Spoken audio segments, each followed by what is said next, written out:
What's up, party people, and welcome back to my channel. So today is going to be my yearly favorites of 2017. This year was a really bad year for makeup for me. There are very few products that I stuck with and continue to use. Like, I was just not wowed with a whole lot this year. I didn't want to pull out anything that I didn't truly love. Like, I didn't want to just talk about stuff just to make a video. Like, now that I actually sat down and pulled everything out that I used pretty frequently this year, I have a pretty good selection of stuff. I may not use them every single day, but these are still things that I was in love with or obsessed with at some point. But without further ado, let's talk about my 2017 yearly favorites. So probably the most consistent favorite of this collection is this curling iron from Babyliss Pro. You can find this at Ulta or on Amazon, places like that. I don't really know where else you can find it, but it's only about $50, and I've used this every single time that I've curled my hair in the past 2 months. So I guess it's technically more of a newer favorite because I was using a Hot Tools curling iron. It just glides through your hair so effortlessly. It doesn't pull or tug, and I don't have to leave this in my hair very long. I can literally pull it out in 3 seconds. That's what he said. So I discovered this little cleaning tool for your brushes from the brush bar, and I think this isn't the actual brush bar. This is the cleansing bar or something like that. I'll have everything I'm talking about in the description box below. This cleans my brushes so effectively and so quick. It literally takes half the time to wash my brushes now. Now this is pretty pricey. It's about $30, but it's a one-time purchase. But then again, just basically anything that has these little textures for cleaning your bristles. So let's go ahead and talk about a few skincare items I've been using pretty consistently this year. So I'm a big believer in face masks. I think they can really make a difference in your skin, and when I don't use them, I can tell a huge difference in my skin. But I do just kind of bounce back and forth with face masks. It's basically just whatever I have on me, and I feel like they all work pretty effectively. But the one that I've been using literally all year long, and even in 2016, is this Formula 1006 Get Your Glow On Skin Brightening Peel Off Mask. It really does give an immediate glow as soon as I pull this off. Cold cream. Cold cream is just, it never fails me. Nothing cleans off my face as well as this. So Pond's cold cream is a gem.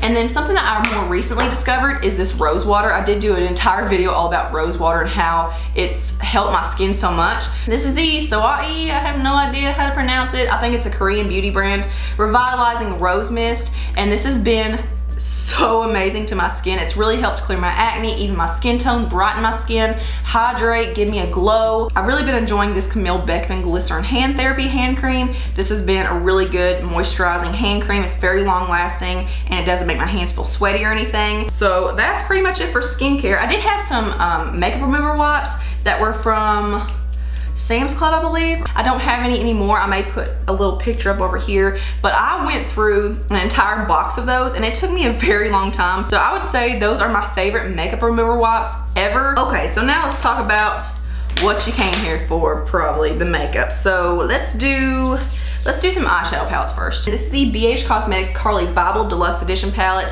They did have a smaller palette when they first released, but this is the newer, bigger, and better palette. This is the 21 color eyeshadow and highlighter palette, and this is an amazing palette. The quality of these is so high end, and you have everything you need to complete an entire eye look, and even a few face products in here. I love this palette so much. It has so many good, just basic everyday shades, but not too basic. I just feel like she did such an amazing job with this palette, and I really, really do enjoy it. The LA Colors, what is this called? 16 color eyeshadow palette was one that has really saved my butt a lot this year. I started using this for my makeup kit because there were a lot of Morphe palettes I had in there that just would not work very well. These shimmers are so buttery and pigmented and soft, and they hold up all down the eyes, no creasing, and it's just such a beautiful assortment of colors. I don't know if you can see, but I mean, they're mostly neutrals and champagnes and golds, rose gold, stuff like that. But then you have some olives, navy blue, an icy white. So yeah, I highly recommend this palette. Another one from LA Colors. LA Colors has really impressed me this year. This is the 18 color eyeshadow palette. This is the Glam palette, I guess is what it's called. I don't know. You can find this at Dollar General as well. It's only $2, $2 or $3. But it's got a ton of mattes and several shimmers in here. I hate how small the pans are. I wish they were bigger. We can't talk about 2017 without talking about the Modern Renaissance palette from Anastasia.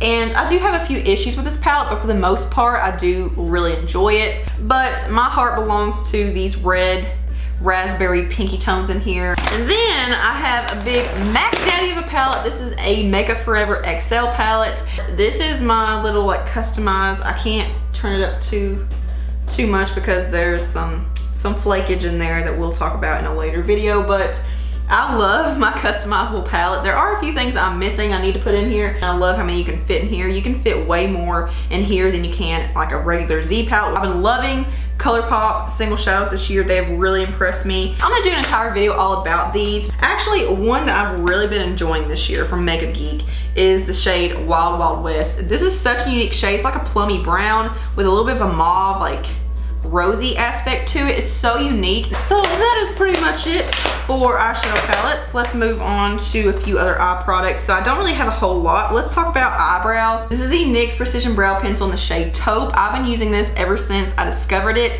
when it first came out. I'm not really sure exactly when it came out, so I guess this is another one that's kind of relatively new to me.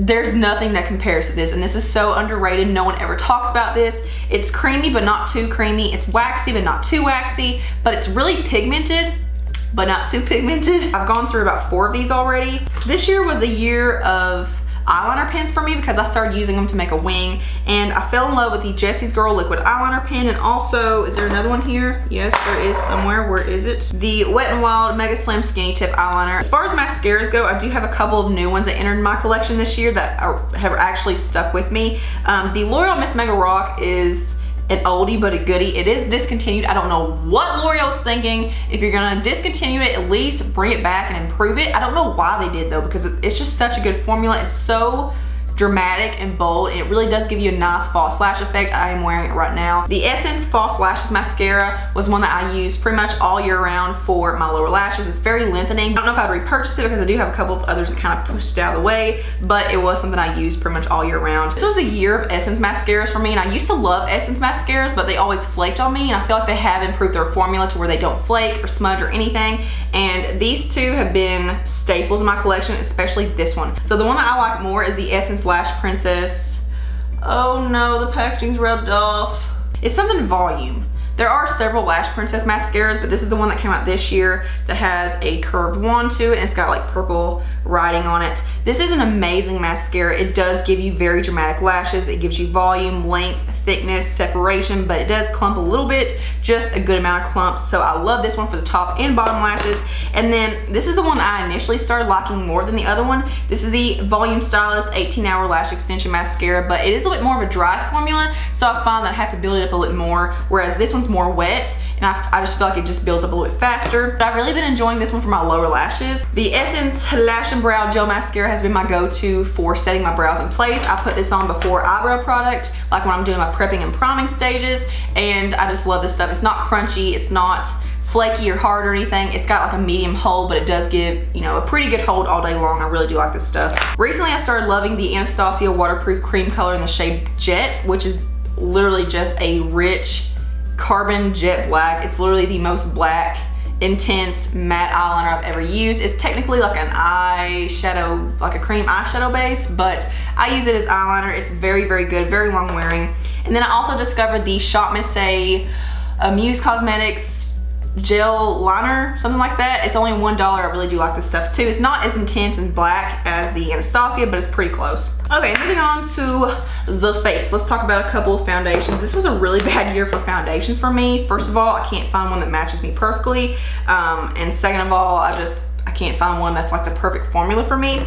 But the LA Girl Pro Coverage HD Foundation, I believe I discovered it this year. It's an amazing foundation. It's one of the most underrated foundations ever. The only problem I have is that it does oxidize a little bit, so I do have to mix it with a white foundation mixer, even though this is a pretty light shade. I do have the shade Porcelain now, and it still makes me look like a pumpkin. And then the Lala Fox Second Skin Foundation was one that I discovered this year. It's like a natural matte finish, but I'm wearing it right now on my face. It holds up all day long. It's a really good medium to full coverage. It just gives you such a pretty flawless look. The Maybelline Fit Me Matte and Poreless has been a continuous favorite every year. Like, it's really hard to find one that's as good as this. And the shade 128 Warm Nude is a little bit too dark for me right now, but I love the undertone, so all I do is use this and mix it with a white foundation mixer, which brings me to this white foundation mixer from LA Girl. This is the Pro Coverage HD white foundation mixer. It's the same line as the foundation, just in the shade white, and it mixes in really well. Like, it really does unify with the foundation. It doesn't,